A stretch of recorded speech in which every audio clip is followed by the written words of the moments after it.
up guys, welcome back to another J Speed Racing YouTube video. Today we have a special install on Andy's E46 drift car. We're proud to announce that we are officially Condor Speed Shop dealers. Head over to our site teamjspeed.com or jspeedracing.com. We now offer the full variety of Condor parts. Condor offers a bunch of BMW bushings, brake lines, reinforcement plates, etc. So make sure, I'll leave a link down in the description, go check it out for your BMW. But today on this E46, we're gonna be installing reinforcement plates for the rear subframe. E46s have this problem with the rear subframes kind of pulling out of the chassis or cracking the chassis. We have Condor's rear subframe reinforcement kit that we're gonna go weld on today, along with their variety of bushings for the rear. And you got the differential, you got the subframe, and you have the rear trailing arm bushing.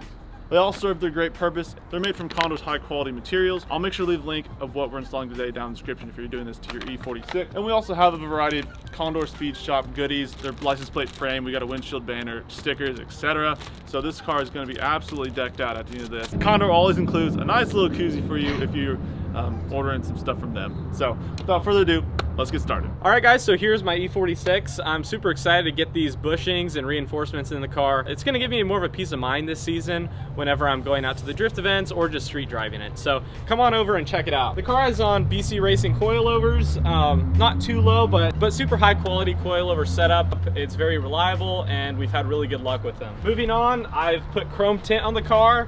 Just a fun little simple mod to put my own kind of taste and touch on the car. And then inside it's obviously a manual transmission. Nothing too special with it. I'm gonna get some bucket seats and harnesses in it, but we're gonna keep it pretty simple this season. This car is also a 330, so it has the 3.0 motor in it, so it's gonna be a little bit faster than your regular E46, and I've really been enjoying the extra power this season. Condor is gonna help out get this car ready. Let's go.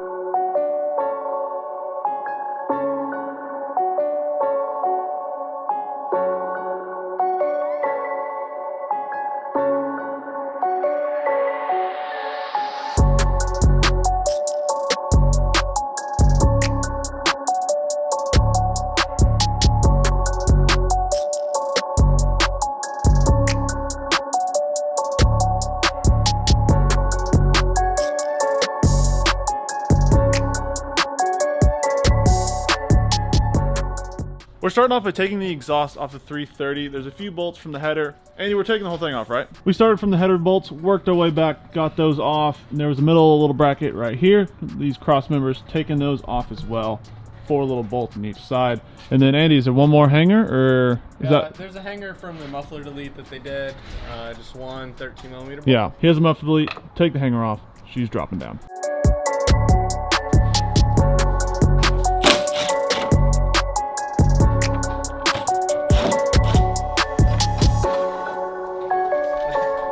Yep, drive shaft. If you own a BMW and don't have a set of Torx bits, make yourself a lot easier. Go to AutoZone or something, pick up a set of Torx bits. You'll find a lot of bolts across the car, end up using Torx. It's kind of weird, but it's a German thing. Once you have them, you don't need to buy them again. I like that shirt, Andy. That's a nice little shameless plug there. Links below. Okay, so we just got the rear drive shaft bolts out. We're gonna just drop the whole drive shaft, make it a little bit easier on us, so we don't have to fight the end of the diff over there. So take the center carrier bearing bolts out. I believe they're 13mm, and we have the 18mm up here at the guibo, and then the whole thing will come down. And then next, we're gonna go get this diff brace out. I believe this is a 13 or 14 up here, and then a 17 or 18 right here. So yeah, taking a look at the chassis right up top, you can kind of see where it would tear up there. Nothing to be really concerned about. Obviously, whenever you drop the subframe, you can kind of see things more. Looks to be in pretty good condition. So now we're gonna remove the rear shock bolt. We have a pull here so it doesn't drop really hard whenever we take the bolt out. It's an 18mm. So with the shocks loose, we're gonna go ahead and remove the spring from the car. That way it's not just gonna fall as we drop the whole rear subframe. Did we decide to leave the diff in? The diff in, and we're just gonna pull the whole rear end out because we're doing the trailing arm bushings and new control arms. So after I pulled out the drive shaft bolts, there's this little cup right here, and there's a little tab that we can use to pry it out, and then it will be pulled out of the diff. The rear brakes needed to come down, and to do so, we're gonna go ahead and take the 2 caliper bolts off. But the main problem is the line. We didn't want to re-bleed it. And Andy has new camber arms coming in. We're going to do it all kind of here at once. We went ahead and took out the bolt of the camber arm, and that way we can actually feed the brake line through the gap here. Now the caliper can sit free. Like this other side, we have it pinned back, so the subframe has plenty of room to clear, and we won't have to rebleed it. We didn't want to forget to go ahead and disconnect these little wires from the ABS. I think it's the wear pad sensors as well. There it is, Andy. You think you got it out? Yeah. They get housed in this little box on each side. We went ahead and needed to actually disconnect this side as well, but kind of a sneaky little design to hide the wires, so they run it here, but you can disconnect it in the little box, which is nice. Rear trailer arm. Bolts need to come out from the chassis. I think there's, what, 3 of them, Andy, huh?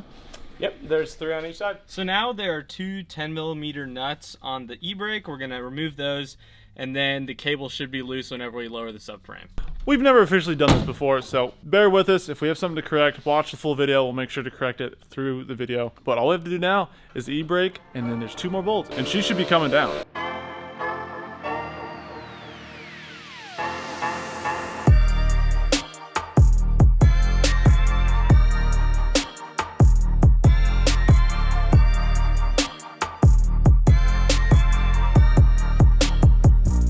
The whole rear end is out of the E46. Overall, that went really smoothly. All the bolts came out really nicely. So now we got the diff sitting in front of us. We got all this stuff here. Here's our plan.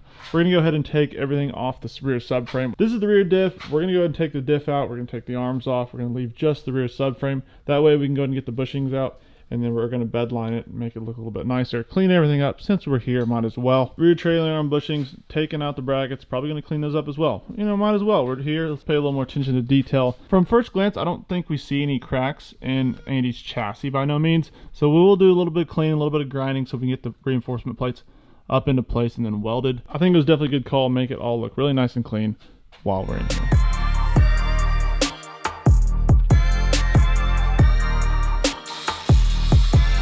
So right now Andy's grinding away the undercoating on his E46 to be able to weld the reinforcement plates to the car. Takes a lot of work getting these reinforcements up. So under here you can see all the different spots that we're going to have to weld the plates to on the subframe. He went ahead and grinded down all the undercoating so we can have a bare metal to weld to. So we're going to clean it up. These little plates come flat in shipping, so you have to bend them to the contours of the chassis underneath to make them fit right and flush so you can weld along the edges. I remember winter. Alrighty, we were just bolting up the rest of these little plates. Everything's coming out nice, Andy, huh? Yeah, no, everything looks pretty good. No visible cracks that I can really see after kind of taking a look at it. Makes it a lot easier on us.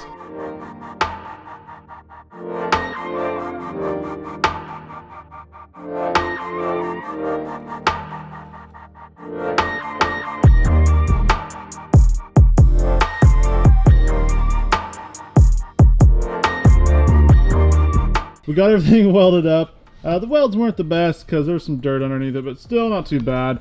We'll grind it down and make it happen. Oh, buddy, you know what time it is. So to get the old bushings out, we have resorted to fire. You've probably seen this many places, but I've done this once before. It works. It just takes some time. We got to sit here and cook these for a while. You're essentially just burning the rubber out of the subframe, which it's kind of sketchy and smells, but we don't have a press in the shop, so we're gonna try this first. It's gonna take some time, but we'll check back in. I think we'll get the cops, fire department. Yeah, we'll see.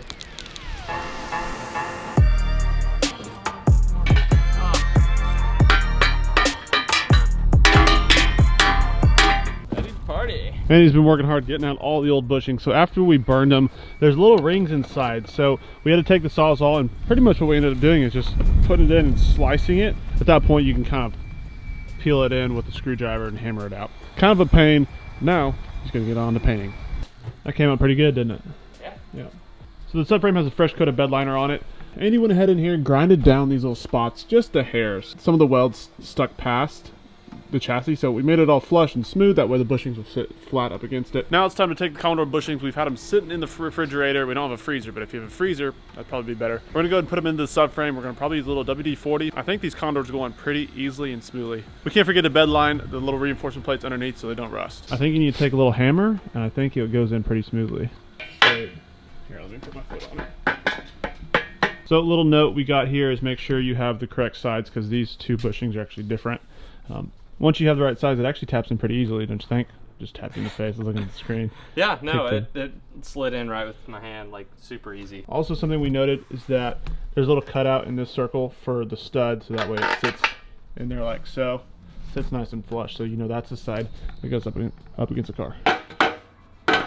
The Condors are really nice because of the material they're made of.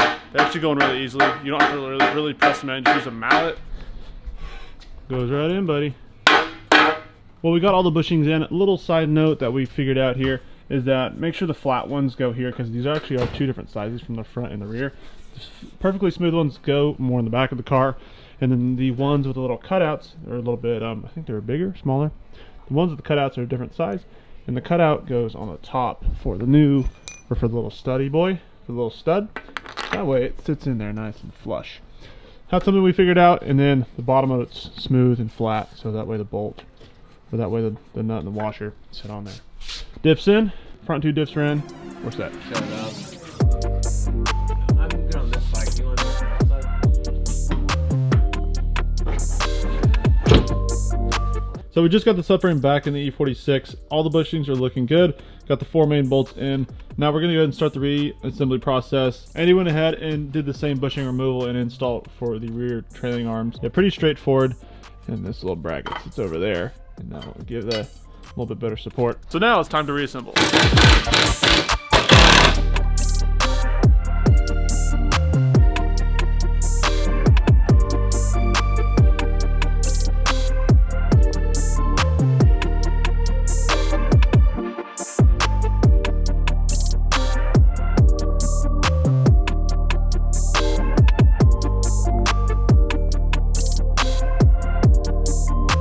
Alrighty, that is going to complete the E46 rear subframe, complete rear end refresh. We got the reinforcement plates in there and the brand new Condor Speed Shop subframes. Quick reminder, if you're looking for any of these Condor parts for your car, head over to teamjspeed.com or jspeedracing.com, and we have a full variety of Condor parts ready for your car. Definitely good upgrade for an E46 or E36. They also have a lot more cool products on the site, so make sure, I'll go ahead and leave a link down in the description if you want to check them out. If you're not already, make sure to subscribe, give the video a thumbs up. Thanks for watching, guys. Catch you guys next video.